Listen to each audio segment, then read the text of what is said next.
Hello दोस्तों, नमस्कार। आशा करते हैं आप स्वस्थ होंगे। तो आरएएस प्री एग्जाम बेहद नज़दीक है। आपकी तैयारी शानदार चल रही होगी। आप लगातार टेस्ट भी लगा रहे होंगे। अगर नहीं तो आप हमारे द्वारा लॉन्च किया गया आरएएस सफलता सीरीज के शानदार टेस्ट अटेम्प्ट कर सकते हैं और अपनी तैयारी की समीक्षा कर सकते हैं। करना क्या होगा, तो अपनी एक एप्लीकेशन है मुलान अकेडमी, प्ले स्टोर पे वहाँ से इंस्टॉल करना है। उसके बाद वहाँ पे एक कोर्स है आरएएस सफलता सीरीज 2023, उसमें एनरोल करना है। कॉस्ट कितनी होगी, तो 100 रुपये की प्राइस लगेगी आपको। कितनी? 100 रुपीज़। और उसके माध्यम से आप एनरोल कर सकते हो। बाकी तैयारी आपकी शानदार चल ही रही होगी। रिवीजन आप लगातार कर ही रहे हैं। तो रिवीजन की इसी कड़ी में हम महत्वपूर्ण करंट अफेयर के वन लाइनर देख रहे थे और उसी को आगे बढ़ाते हैं। राष्ट्रीय सिकल सेल एनीमिया उन्मूलन मिशन क्या है? सिकल सेल एनीमिया उन्मूलन मिशन लॉन्च किया गया है। देश के 17 राज्य इसमें शामिल है। ठीक है, 17 राज्य के 278 जिले, कितने? 278 जिले हैं। क्या अपना राजस्थान भी इसमें शामिल है? बिल्कुल है। राजस्थान के 8 जिले राष्ट्रीय सिकल सेल एनीमिया उन्मूलन मिशन में शामिल है। कौन से 8 जिले हैं?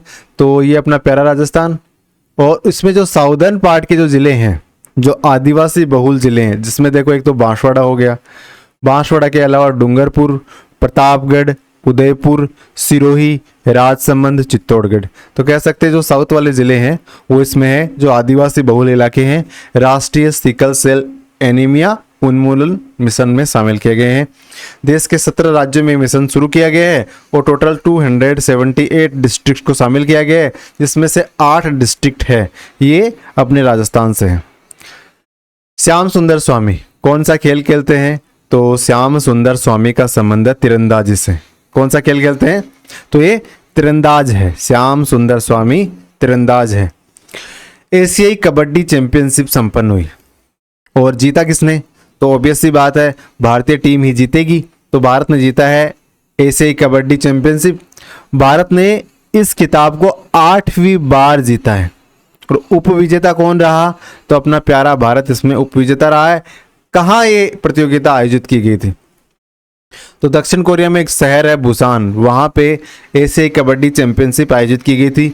इतना आपको याद नहीं रखना है, लेकिन इतना ध्यान रखना है कि भारतीय टीम ने एशियाई कबड्डी चैंपियनशिप को जीत लिया है। हाल ही में एक बैंक चर्चा में रहा। कौन सा था? कौन सा बैंक था? तो वो था अपना HDFC बैंक। कौन सा बैंक था? HDFC bank. चर्चा में क्यों रहा?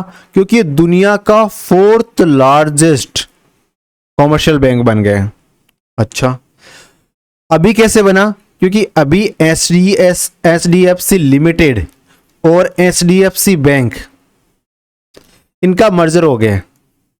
ठीक है, मर्जर होने के बाद ये दुनिया का 4था सबसे बड़ा बैंक बन गया है। 4था नंबर का बैंक बना सबसे बड़ा, तो इसका मतलब इससे बड़े भी कोई है। तो सबसे बड़ा बैंक कौन सा है? तो दुनिया का सबसे बड़ा बैंक है JP मॉर्गन चेस, और ये यूएसए का बैंक है। कहाँ का है? यूएसए का बैंक है।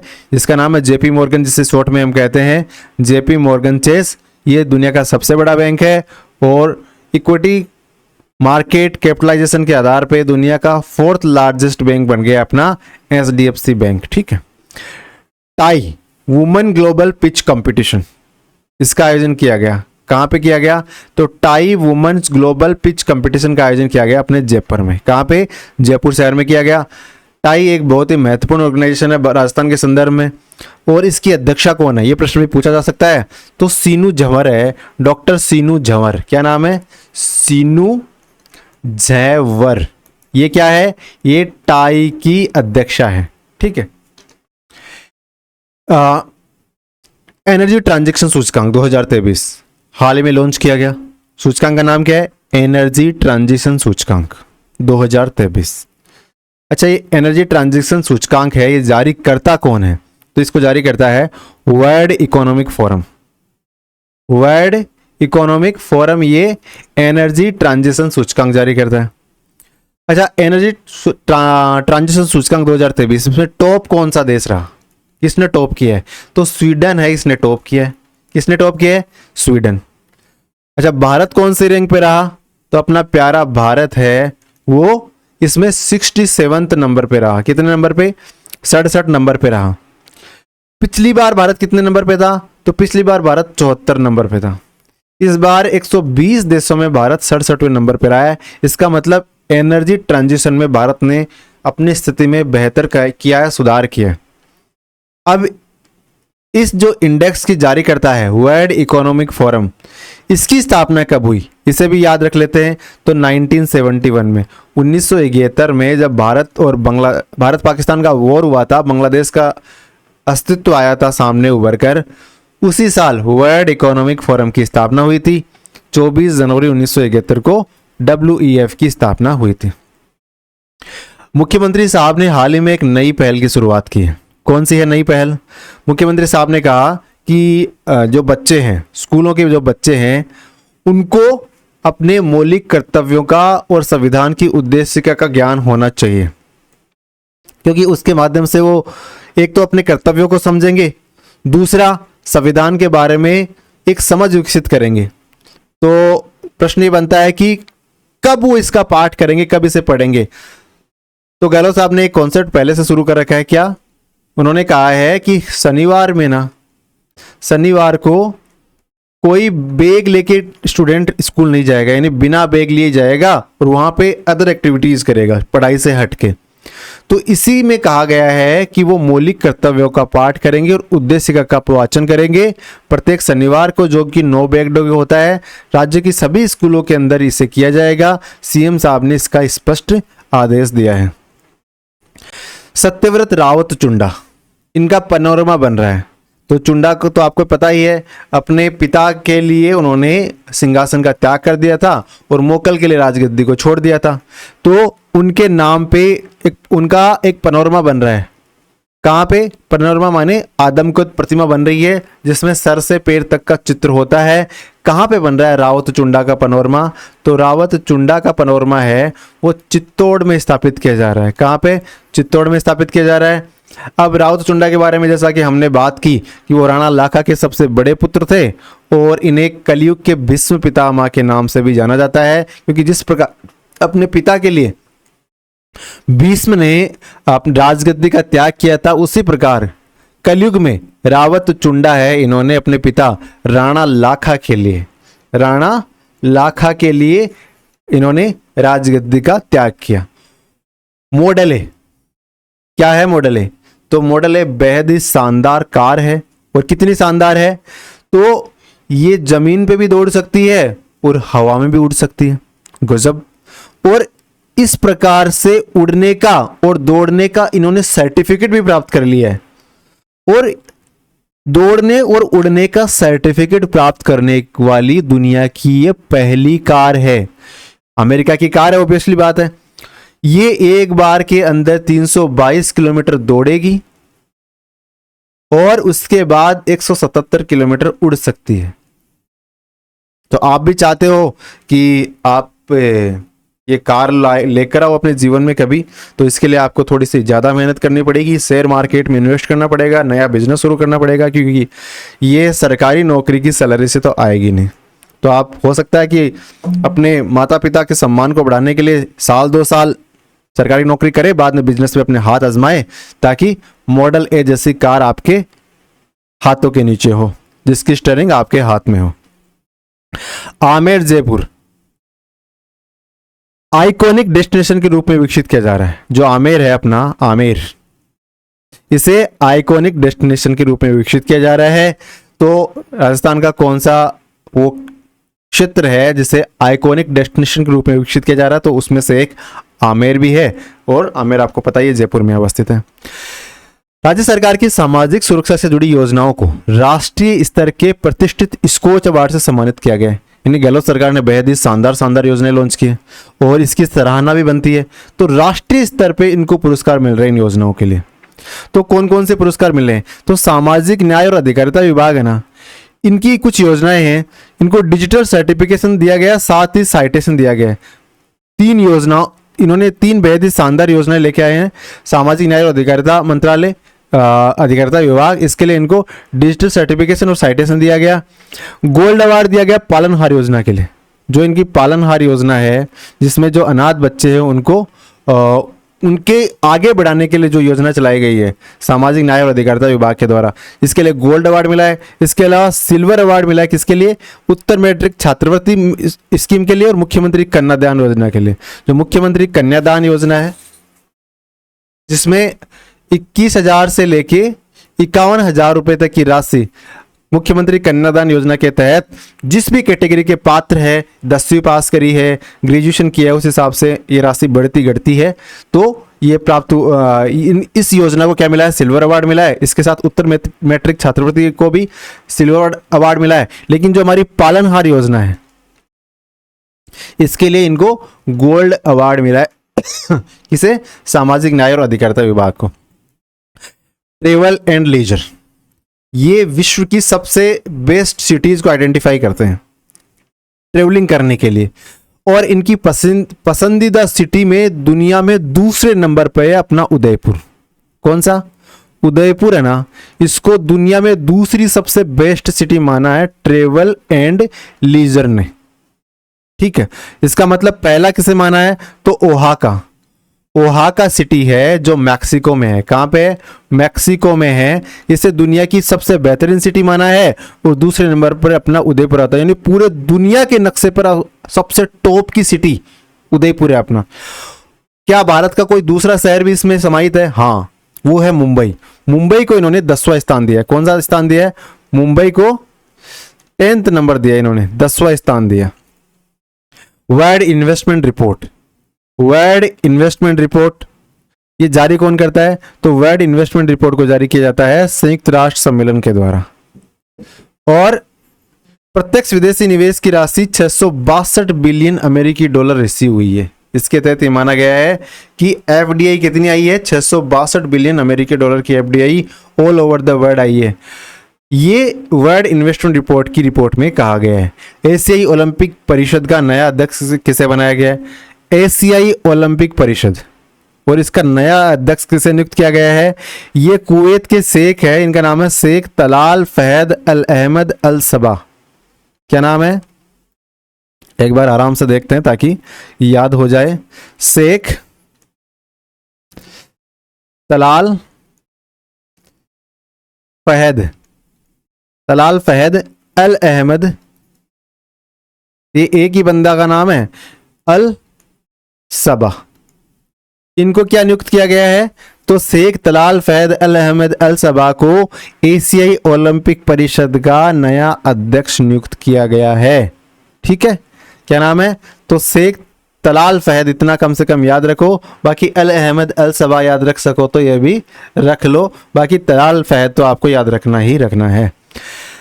राज्य में लागू हुई पहली बार आयुष नीति, यानी राजस्थान में पहली बार आयुष नीति लागू की गई है। उद्देश्य क्या है? तो परंपरागत जो चिकित्सा पद्धतियां उनको बढ़ावा देना है। परंपरागत चिकित्सा पद्धतियों की बात करें तो आयुर्वेद हो गया, योग हो गया, प्राकृतिक चिकित्सा हो गया, ये इसमें आते हैं। यूनानी सिद्धा, होम्योपैथी, ये सारे इसमें किस में आते हैं? प्राकृतिक चिकित्सा में आते हैं। और पहली आयुष नीति पहली बार जारी की गई है। अब आयुर्वेद, योग और प्राकृतिक चिकित्सा के कॉलेज कहाँ कहाँ पे है राजस्थान में? तो जयपुर में एक, तो इसके अलावा बीकानेर में है, इसके अलावा भरतपुर में है, भरतपुर के अलावा बात करते तो अजमेर में है, अजमेर के अलावा कोटा में है, और कोटा के अलावा सीकर में है। यानी इन शहरों में आयुर्वेद का, योग का या प्राकृतिक चिकित्सा के कॉलेज खुले हुए हैं। योग और प्राकृतिक चिकित्सा महाविद्यालय कहाँ कहाँ? योग और प्राकृतिक चिकित्सा के महाविद्यालय तो एक तो उदयपुर में, एक जोधपुर में। कहाँ पे? एक तो उदयपुर में और एक जोधपुर में। यहाँ पे क्या है? योग और प्राकृतिक चिकित्सा के महाविद्यालय। आयुर्वेद कॉलेज कहाँ खोला गया है? तो तारानगर चूरू में आयुर्वेद कॉलेज। आयुर्वेद का कॉलेज का नाम आता है तो आप क्या लिखोगे? तारानगर चूरू। लेकिन आयुर्वेद का नर्सिंग कॉलेज का नाम आता है तो क्या लिखोगे? भरतपुर। दोनों आयुर्वेद के ही हैं, लेकिन ये आयुर्वेद का नर्सिंग है। आयुर्वेद का नर्सिंग कॉलेज भरतपुर में, आयुर्वेद का कॉलेज तारानगर में। और केकड़ी और जोधपुर में होम्योपैथिक कॉलेज खोले गए हैं। कहाँ पे? एक तो केकड़ी हो गया अपने अजमेर में, केकड़ी एक अलग जिला बन गया अब, एक जोधपुर में। केकड़ी और जोधपुर में होम्योपैथिक कॉलेज खोले गए हैं। और मेडी टूरिज्म वेलनेस सेंटर, ये बहुत महत्वपूर्ण है क्योंकि ये एक ही जगह पे स्थापित किया गया है। तो मेडी टूरिज्म वेलनेस सेंटर राजसमंद में स्थापित किया गया है। कहाँ पे? राजसमंद में मेडी टूरिज्म वेलनेस सेंटर की स्थापना करी गई है। अभी देखो एक चीज चर्चा में रही, मानसिक स्वास्थ्य। तो मानसिक स्वास्थ्य देखरेख अधिनियम लाया गया था 2017 में। मानसिक स्वास्थ्य देखरेख अधिनियम 2017 में लाया गया था। मानसिक स्वास्थ्य प्राधिकरण नियम 2018 में आया था और इस नियम के अनुपालना में राज्य मानसिक स्वास्थ्य प्राधिकरण का स्थापना की गई थी। तो प्रश्न इस प्रकार बन सकता है कि राज्य मानसिक स्वास्थ्य प्राधिकरण का गठन कौन से नियम के तहत हुआ? तो मानसिक स्वास्थ्य प्राधिकरण नियम 2018 के तहत राज्य मानसिक स्वास्थ्य प्राधिकरण का गठन किया गया है। अब देखो 2023-24 के बजट में कुछ मेडिकल कॉलेज की बात करी गई है। कहाँ कहाँ पे? तो कुल 10 मेडिकल कॉलेज होंगे। इन 10 में 3 जो महत्वपूर्ण जगह पे, प्रतापगढ़, राजसमंद और जालोर। पहले 19 मेडिकल कॉलेज संचालित थे, अब 10 और स्थापना कर देंगे तो कितने हो जाएंगे? 29 हो जाएंगे। तो इस प्रकार राजस्थान में टोटल कितने मेडिकल कॉलेज हो जाएंगे? तो राजस्थान के अंदर टोटल 29 मेडिकल कॉलेज हो जाएंगे नवीन। प्रतापगढ़, राजसमंद, जालोर सहित 10 मेडिकल कॉलेज नवीन स्थापित किए जाएंगे। सुपर स्पेशलिटी हॉस्पिटल कहाँ पे है? तो जयपुर में, उदयपुर में, कोटा में, बीकानेर में। सुपर स्पेशलिटी हॉस्पिटल 2023-24 के बजट के अनुसार एक तो जयपुर में स्थापित किया गया है। इसको मैप पे देखते हैं तो एक तो जयपुर में, इसके अलावा एक उदयपुर में, उदयपुर के अलावा एक कोटा में, कोटा के अलावा एक बीकानेर में। कहाँ पे? बीकानेर में। तो इन 4 जगह यानी बड़ी जो सिटीज है वहां पे सुपर स्पेशलिटी हॉस्पिटल खोले जाएंगे। सुपर स्पेशलिटी हॉस्पिटल का अनावरण किया जाएगा। ठीक है। एसएमएस जयपुर में रोबोटिक सर्जरी की सुविधा शुरू की जाएगी। जो एसएमएस है जयपुर में, वहां पे क्या शुरू किया जाएगा? रोबोटिक सर्जरी की सुविधा।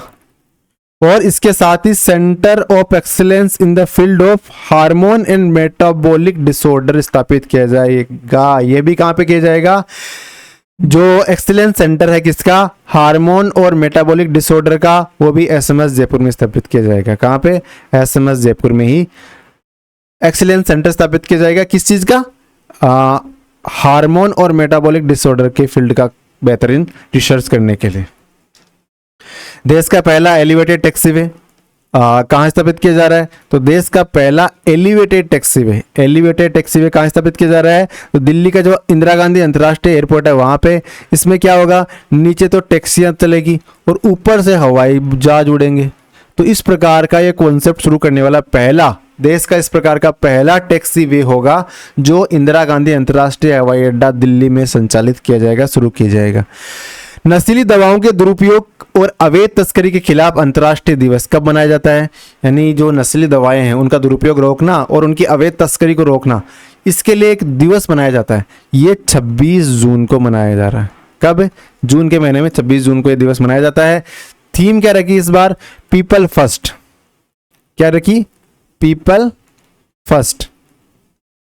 People first, stop stigma and discrimination, strengthen prevention. Strengthen prevention ये एक प्रकार की थीम है। स्टॉप स्टिग्मा एंड डिस्क्रिमिनेशन, यानी स्टिग्मा और डिस्क्रिमिनेशन को स्टॉप करो और स्ट्रेंथन करो किसको? प्रिवेंशन को। इन चीजों की जो प्रिवेंशन है, रोकथाम है किसकी? नशीली दवाओं के उपयोग की और अवैध तस्करी की। इनको स्ट्रेंथ यानी पावरफुली इनको रोको।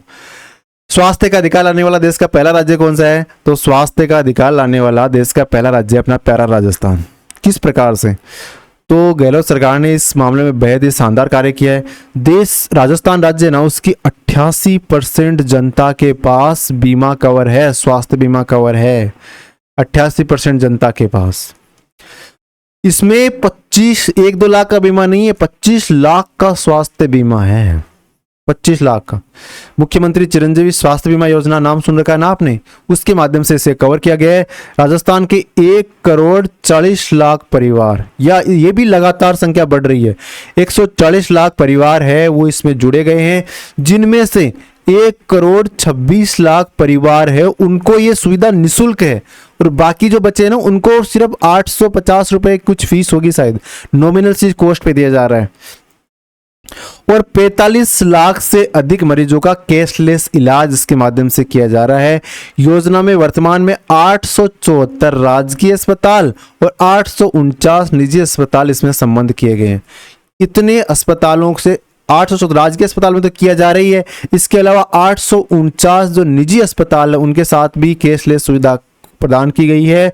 चिरंजीवी स्वास्थ्य बीमा के तहत यहाँ पे जो स्वास्थ्य लाभ है उसके लिए डॉक्टर्स का परामर्श और उनसे कंसल्टेशन और जो भी इंडोर आउटडोर फैसिलिटीज है वो प्राप्त की जा सकती है। और इसमें बहुत ही टिपिकल रोगों का इलाज शामिल है, जैसे किडनी, लीवर और heart, cochlear implant, bone marrow transplant, ये सारी चीजें, सारे रोगों के इलाज इसमें समाहित किए गए हैं। राजस्थान देश का पहला राज्य है जिसने जो गिग वर्कर्स है ना उनके कल्याण को प्राथमिकता दी है। गिग वर्कर्स के कल्याण को प्राथमिकता देने वाला देश का पहला राज्य कौन सा है? राजस्थान है। तो प्रश्न ये बनता है, ये गिग वर्कर होता क्या है? तो गिग वर्कर का मतलब होता है एक ऐसा, जैसे एक तो होता है संगठित क्षेत्र जिसमें लोग कार्य करते हैं, प्रॉपर सैलरी लेते हैं, उनका प्रॉपर ट्रैक रिकॉर्ड होता है। दूसरा होता है असंगठित क्षेत्र जिसमें उनका कोई रिकॉर्ड नहीं होता, जिस प्रकार से कृषि श्रमिक हो गए, है ना। लेकिन एक तीसरी श्रेणी है जो इन दोनों का कंबाइंड रूप है। जैसे मान लीजिए आप कोई कंपनी के लिए कार्य कर रहे हो, ऑनलाइन 6 महीने से आपने टास्क लिया है कि मैं ये डेटा आपको तैयार करके दूंगा, या 6 महीने के लिए मैं, जैसे आप स्टूडेंट हो, आपने एक कोचिंग इंस्टीट्यूशन से कांटेक्ट कर लिया कि मैं आपको कुछ नोट्स बना के दूंगा क्योंकि मुझे एक्सपीरियंस है हिस्ट्री सब्जेक्ट का। तो कंपनी कहेगी ठीक है, आप इस बुक के नोट्स बना के दे दो, हम आपको 40,000 रुपये दे देंगे। अब ये कहीं काउंट नहीं होगा। अब ये वर्कर सरकार की नजर में नहीं आएंगे और सरकार इनके लिए कोई स्पेशल पॉलिसी कभी असंगठित क्षेत्र के लिए तो लगातार ला रही है, लेकिन इनको कैसे आइडेंटिफाई करे? तो सरकार ने इस प्रकार के जो काम करने वाले लोग हैं, जो बंधन रहित है, वो आज यहाँ काम कर रहे हैं, कल को इसको छोड़ देंगे। कल को मान लीजिए जैसे पिज्जा डिलीवरी बॉय है, पिज्जा डिलीवरी करता है बंदा, ठीक है, उसको पर पिज्जा के 50 रुपये मिलते हैं, मान लो डिलीवरी करने के, दिन के 10 पिज्जा डिलीवर करता है और 500 रुपये वो कमाता है। तो ये कहीं काउंट नहीं होगा। तो ये कौन से कैटेगरी में आएगा? ये गिग वर्कर है। क्या कहलाएगा? Gig worker. तो सरकार ने इस प्रकार के वर्किंग करने वाले लोगों के लिए भी एक बिल लेके आई है, एक विधेयक लेके आई है। साथ ही साथ एक बोर्ड का गठन किया है, platform based gig workers welfare board का गठन किया है। 200 रुपए का ये फंड बनाया गया है। कितने करोड़ का? 200 करोड़ का फंड बनाया गया है। और इस प्रकार गिग वर्कर्स को भी इक्वल तवज्जो देने वाला देश का पहला राज्य कौन सा है? वो अपना प्यारा राजस्थान है। केरल साहित्य अकादमी पुरस्कार। अच्छा, केरल के साहित्य अकादमी पुरस्कार है, आरएस में प्रासंगिक है क्या? बिल्कुल है। कैसे? क्योंकि ये केरल का साहित्य अकादमी पुरस्कार इस बार को मिला है रति सक्सेना को। रति सक्सेना, और रति सक्सेना इनका संबंध है राजस्थान से। राजस्थान में कहां से है? राजस्थान में है उदयपुर से। कहां से है? उदयपुर से है। तो इस कारण ये महत्वपूर्ण हो जाता है। केरल साहित्य अकादमी पुरस्कार ये रति सक्सेना मैडम को मिला है इस बार, और इनका संबंध किससे? उदयपुर से है। बाबा आमटे दिव्यांग विश्वविद्यालय, अब इसका कुलपति बनाया गया। किसे बनाया गया? बाबा आमटे दिव्यांग विश्वविद्यालय कुलपति डॉक्टर देव स्वरूप को बनाया गया। किसे? डॉक्टर देव स्वरूप। ठीक है, दिव्यांग है, दिव्य अंग यानी देवताओं के, तो इस प्रकार देव शब्द आए, इस प्रकार इसे रिलेट कर लेना है और याद रख लेना है। आपको 1 अक्टूबर को ये फैक्ट अगर आता है एग्जाम में तो उसे आप सही जगह ऐसे गोला कर सको। अगर नहीं करना है, अगर आपको प्रश्न अटेम्प्ट नहीं करना है तो 1 2 3 4 5, तो ये वाला आपको गोला करना है अगर आप प्रश्न को अटेम्प्ट नहीं करना चाहते हैं तो। यानी किसी प्रश्न में गोला किए बगैर छोड़ के नहीं आना है, अन्यथा उसमें कुछ पेनल्टी निर्धारित की गई है।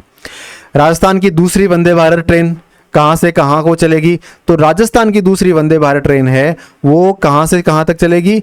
जोधपुर से साबरमती गुजरात, यानी जोधपुर से साबरमती तक जाएगी। और साबरमती कहाँ है, ये गुजरात में है। ठीक है, तो ये दूसरी वंदे भारत ट्रेन है। तो इसका मतलब पहली चल चुकी है इससे पहले, हाँ। कहाँ से कहाँ तक, अजमेर से दिल्ली के बीच में चली थी पहली, राजस्थान की पहली वंदे भारत ट्रेन। दूसरी जोधपुर से साबरमती। ऐसा प्रस्तावित किया गया कि राजस्थान में 4 वंदे भारत ट्रेन चलेगी। तो हमें पता चल गया, पहले तो अजमेर टू दिल्ली और दूसरी जोधपुर से साबरमती। ठीक है। लेप्टोस्पाइरोसिस बैक्टीरिया, ये क्या है, तो ये एक रोग है लेप्टोस्पाइरोसिस रोग, जो लेप्टोस्पाइरोसिस बैक्टीरिया के माध्यम से फैलता है। और राजस्थान के 11 जिले इसके प्रभाव में आए हैं। कितने, 11 जिले इसके प्रभाव में आए हैं। ये कैसे फैलता है, तो ये माइट या जो पिस्सू होता है ना, उसके काटने से फैलता है। और ये माइट या पिस्सू चूहों को काटते हैं, फिर चूहों से इंसानों में फैल जाता है। तो ये इस प्रकार चूहों से इंसानों में फैलने वाली बीमारी है। बीमारी का नाम है लेप्टोस्पाइरोसिस। और ये किससे फैलने वाले रोग है, तो बैक्टीरिया जनित रोग है। और कौन सा बैक्टीरिया इसके लिए उत्तरदायी है, तो इसका नाम है लेप्टोस्पाइरोसिस। अन्नपूर्णा निःशुल्क फूड पैकेट योजना, गहलोत सरकार की बेहद ही शानदार स्कीम, जिसके माध्यम से जो NFSA national food safety authority national food safety act है, उसके तहत जो परिवार कवर होते हैं उनको एक फूड पैकेट एक्स्ट्रा दिया जाएगा। इसमें राजस्थान के 1.8 करोड़ परिवार लाभान्वित होंगे, जिसमें हर माह 1 लीटर सोयाबीन का तेल मिलेगा, एक पैकेट मिलेगा फूड पैकेट, जिसे हम अन्नपूर्णा फूड पैकेट के नाम से जानते हैं, जिसमें 1 लीटर सोयाबीन का तेल होगा, 1 किलो चीनी होगी, 50 ग्राम हल्दी होगी, 1 किलो चना की दाल होगी, 100 ग्राम धनिया का पाउडर होगा, 1 किलो नमक होगा और 100 ग्राम मिर्ची का पाउडर होगा। यानी मसालों में देखें तो 50 ग्राम तो हल्दी हो गई, 100 ग्राम धनिया हो गया, 100 ग्राम मिर्ची हो गई, 1 किलो नमक हो गया, 1 किलो चना दाल होगी, 1 किलो चीनी होगी, 1 किलो सोयाबीन का तेल हो गया। इसके अलावा जो राशन मिलता है गेहूं वगैरह वो तो मिलेगा ही मिलेगा। तो इस प्रकार गरीबों के कल्याण के लिए बेहद ही शानदार स्कीम गहलोत साहब के द्वारा लाई गई है, अन्नपूर्णा निःशुल्क फूड पैकेट योजना। इसे शुरुआत कब की गई, इसकी शुरुआत 15 अगस्त के दिन की गई। 3 बजे से गांव की बुजुर्ग महिला के से झंडारोहण करवा के इस योजना का शुभारंभ किया गया। हर पंचायत स्तर पे जो भी राशन डीलर है उसकी दुकान पे अच्छा कलर करवा के बेहद ही शानदार उसको सजाया गया है राशन डीलर की दुकान को। और उसके बाद वहां पे बहुत ही सम्मान के साथ में ये पैकेट जो महिलाएं हैं उनको वितरित किए गए हैं। हाई ग्रेड फास्फेट का विशाल भंडार की खोज की गई है। हाई ग्रेड फास्फेट, इसको बहुत बड़े भंडार मिले। कहाँ मिले, तो नॉर्वे में मिले। नॉर्वे का जो ओस्लो है वहाँ पे इसमें लगभग 70 अरब टन फास्फेट मिला, ये बताया जाता है। ये बहुत बड़ी मात्रा है जो फास्फेट की कमी को दूर कर देगा, क्योंकि मार्केट में फास्फेट की कहीं ना कहीं जो किल्लत रहती है जिसके कारण रेट बहुत ज़्यादा हो जाते हैं। ये बहुत जगह उपयोगी है, जैसे उर्वरक वगैरह बनाने में। तो या नए भंडारों की खोज होने से हो सकता है किसानों को इसका फायदा हो।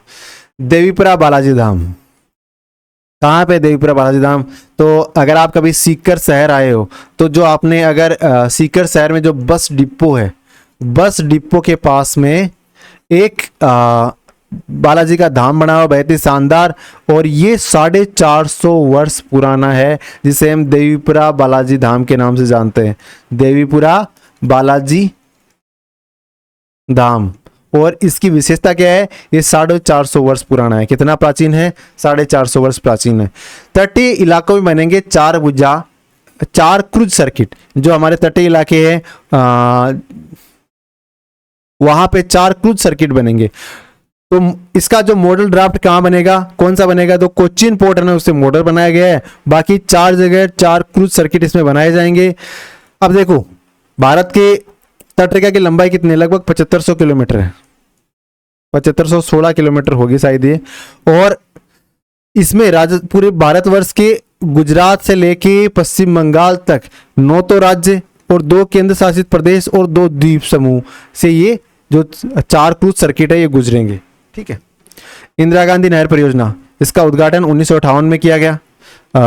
उस समय भारत के गृह मंत्री कौन थे, गोविंद वल्लभ पंत, उन्होंने इसका उद्घाटन किया। इसकी कुल लंबाई की बात करें तो 649 किलोमीटर इंदिरा गांधी नहर परियोजना की कुल लंबाई है।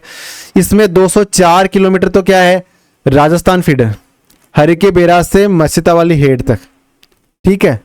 और 169 किलोमीटर क्या है, पंजाब से मुख्य नहर टिब्बी से हनुमान के कहाँ से, पंजाब से मुख्य नहर से 14 किलोमीटर हरियाणा, और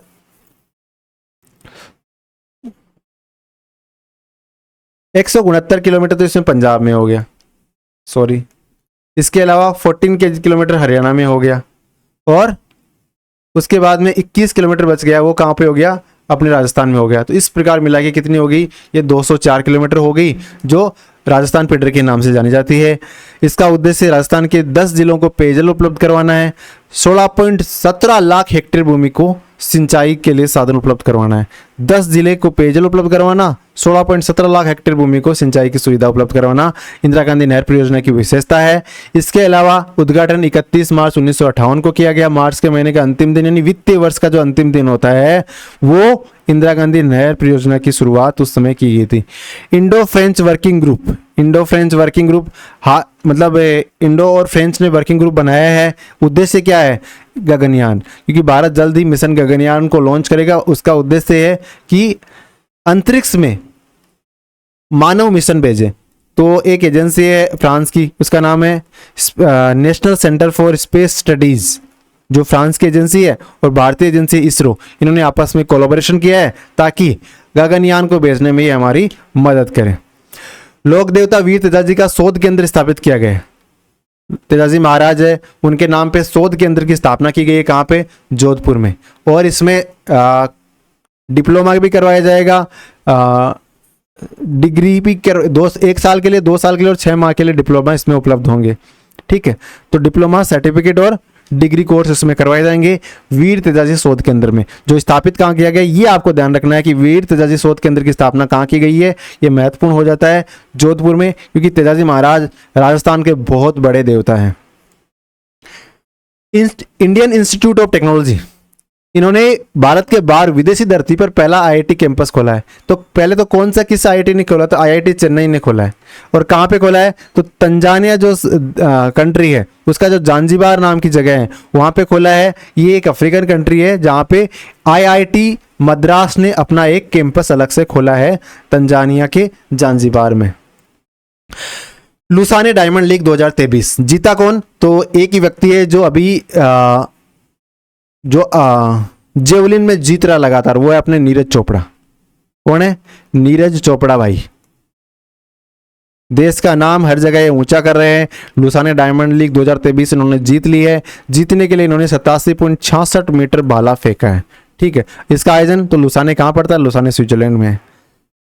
राजस्थान में 2000 नए अंग्रेजी माध्यम स्कूल खोले जाएंगे, जिसमें से 1000 ग्रामीण क्षेत्रों में और 1000 कहाँ पे होंगे, शहरी क्षेत्रों में होंगे। सिकल सेल एनीमिया उन्मूलन मिशन, सिकल सेल एनीमिया उन्मूलन मिशन 2047, यानी इसका उद्देश्य क्या है, 2047 तक सिकल सेल एनीमिया है उसको एलिमिनेट करना। अब सिकल सेल रोग क्या होता है, थैलीसीमिया की तरह यह भी एक आनुवांशिक रोग है। सिकल सेल एनीमिया एक आनुवांशिक रोग है। ये रोग है वो जो रेड ब्लड सेल्स होती है उनको इफेक्ट करता है। किसे इफेक्ट करता है, रेड ब्लड सेल को। और रेड ब्लड सेल क्या करते हैं, शरीर में ऑक्सीजन की आपूर्ति। अब इससे क्या होगा, सिकल सेल एनीमिया हो जाएगा तो ब्लड में ऑक्सीजन की प्रॉपर आपूर्ति नहीं होगी, इससे शरीर में खून की कमी होने लगेगी।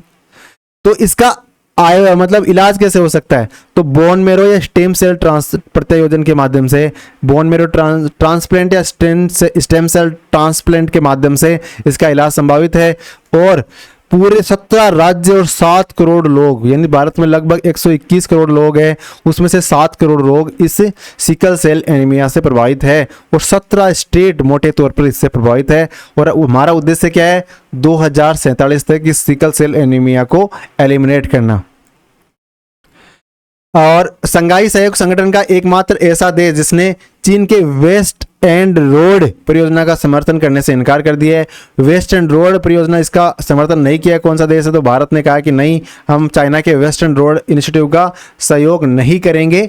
तो आज के वीडियो को यहीं तक रखते हैं। उम्मीद करते हैं कि आप इन करंट अफेयर से रिलेट कर पा रहे हो। ये सीधे सीधे पॉइंट्स है जो आपके परीक्षा में पूछे जा सकते हैं। Thank you, all the best, लगातार जुड़े रहो। आर्य सफलता सीरीज से आपको जरूर जुड़ना है। 101 रुपये में आपको ये सीरीज प्राप्त हो जाएगी, जिसमें इंटरनेट हैंडलिंग चार्ज, एप्लीकेशन के जो चार्ज है वो सारे इसमें समाहित है। कॉस्ट बेहद ही नॉमिनल रखी है,